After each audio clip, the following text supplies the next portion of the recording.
This is a special SHISHMED Connections 2022 podcast as we talk with keynote speakers and session leaders from the show. I'm Bill Klaproth. Right now, we're going to talk with Camille Strickland, Senior Vice President at BVK. Camille, welcome. Hi, nice to be here. Yes, thank you so much. So you did a special SHISHMED member meetup on defining and prioritizing DEI strategy and communications plans. Just give me a quick recap. Tell me about the meetup. Sure. So, a number of us got together, a few healthcare strategists, to share how our organizations are translating all of the recent discussions around diversity, equity, and inclusion, the tactics, the types of investments their organizations are making to create meaningful strategies and communication plans that translate ultimately to better care, delivery, and experiences. You know, this seems to be not only a hot but very important topic that we're talking about DEI strategies and communication plans. So, what sources of data are you using to understand community and organization DEI needs? How do you do that? Yeah, well, one of the imperatives that came out of our meeting was this need to leverage multiple data sources to really uncover those internal and external needs. So that diversity and information. I think alongside that, one important aspect is sort of how we interpret that data, the ability to look at these sources, which can often be complex depending what you're drawing from, to create or to craft the right story about the need that the organization may have from a workforce standpoint, or that the community that the organization serves might have. And so one of the things that came out of that conversation for everyone was just the need to make sure that we're doing so, obviously using internal and external data, but that we're also partnering wherever it's necessary to really make sure that we're making sense of the information for effective strategy setting and communication. So, when you say multiple data sources, can you give me an example of those? Absolutely. So internally, you might look at HCAHPS data. You might, for example, look at internal communication survey data, press ganey data, any type of data that you typically collect, whether it be employee or patient data, to sort of understand what's happening to the folks that you're serving or working with. On the external side, we often see folks lean on local, state, regional, or federal data to understand their communities and to get context for some of what their internal data is showing them in order to kind of understand, like I said, the needs from a diverse, equity, and inclusive standpoint. Yeah, so for this to happen generally, in my experience and the people that I talk with, it almost seems like you need a champion of DEI, somebody that's going to really run the point on this and drive this through. Who typically serves as a champion of DEI? Well, I think one of the overwhelming consensus coming out of that meeting was that DEI is really everyone's job in the organization. That being said, we know that can seem really ambiguous. And so we've seen a couple of different approaches to leadership. And it's really important to emphasize that regardless of the approach taken by your organization, it's critical it be communicated who is leading the effort. So some organizations take on a very top-down approach where you have a chief diversity officer or several executives that are really leading across clinical and administrative areas, and they're setting and driving priorities. Others use more of a shared responsibility approach where they're guided by organized data that allows them to uncover and address disparities. And then others have what we're seeing as more of a lesser known or lesser seen but growing model of a bottom up approach where you lean into things like caregiver affinity groups and departmental champions who have a passion for taking action to help drive some of the focus around DEI efforts. So when it comes to either approach someone may choose, what is most important in that? Regardless of which direction you choose in terms of approach, really important again that it's communicated, how you're doing this so that folks know who to go to, folks know who information is going to be coming from, and folks know that they do have a role and they can see themselves in this work. So when we talk about DEI in healthcare, we're often talking about care disparities, but there's a lot more to it than that, right?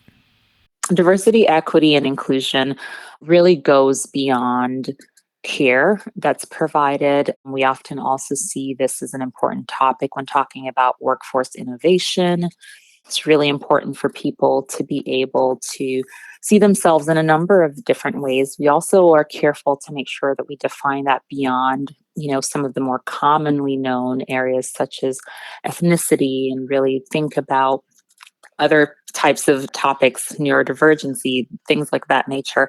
So it's a really all inclusive, sorry for using the word again, sort of all encompassing, I should say, sort of idea that diversity, equity, and inclusion is really around not just care, but also around the workforce that you have that's delivering that care. So there's a lot of things under that DEI umbrella, as you say. But getting back to care disparities in the community, what are some of the factors that contribute to or impede a community's ability to achieve good health? And how can organizations take steps to address care disparities? Well, for every organization, this is going to be different. And I think that's where the importance of data and how we analyze it and what we analyze is really comes into play. But essentially, it's about going beyond our four walls, as a hospital, really thinking through the real life, real time impediments that people have to good health. And this can lend itself to social determinants of health, which we are all familiar with, housing, social stigma, transportation, health literacy. These are all things that factor into how people access care and whether or not people can afford care. And so thinking through the dynamics of that in every single market or in your market as a health system is really critical to not just understanding the need, but beginning to put into place effective strategies to address these. Okay, so when we talk about effective strategies to address these, how does an organization go about starting this process of planning and preparing and putting a strategy and a communication plan together?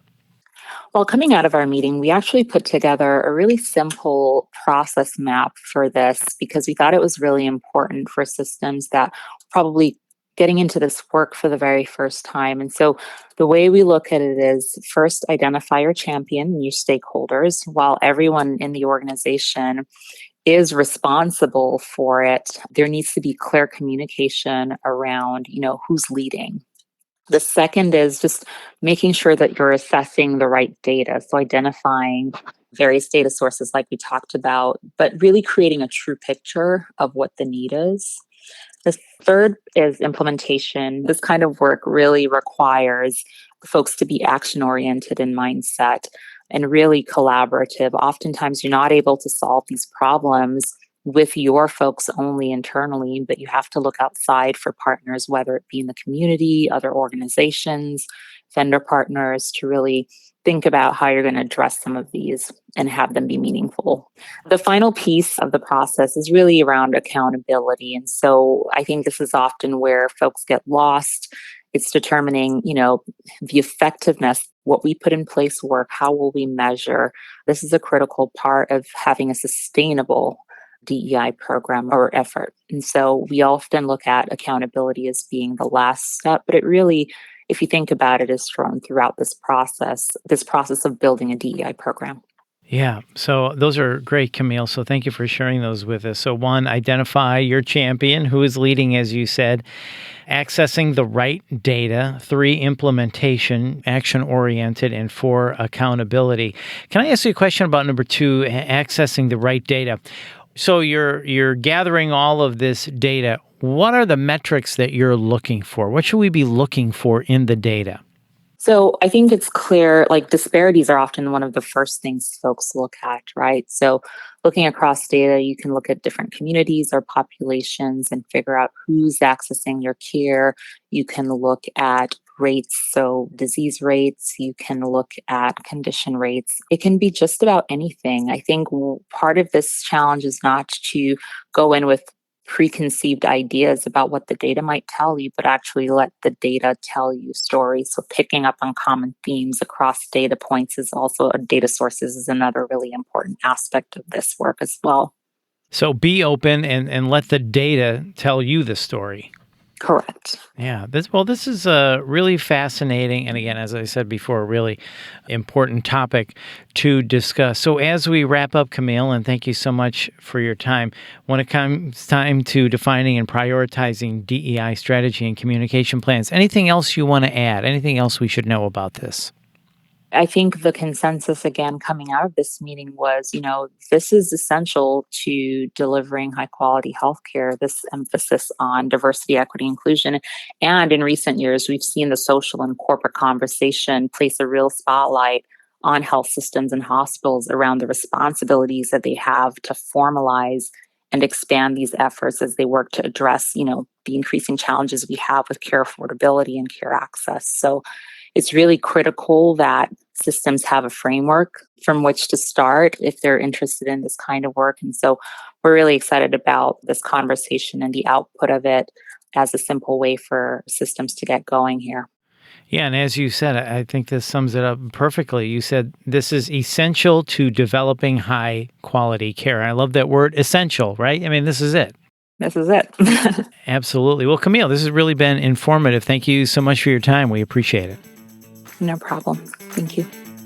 And make sure you sign up for this year's SHSMD virtual conference, October 12th, 2022, plus on demand through the end of the year. The virtual conference will feature access to 50 plus sessions recorded from the September in-person annual conference, plus all new live sessions. Just go to shsmd.org, that's shsmd.org/virtual, to learn more and to get registered. And please join us at the next SHSMD Connections annual conference, September 2023 in Chicago.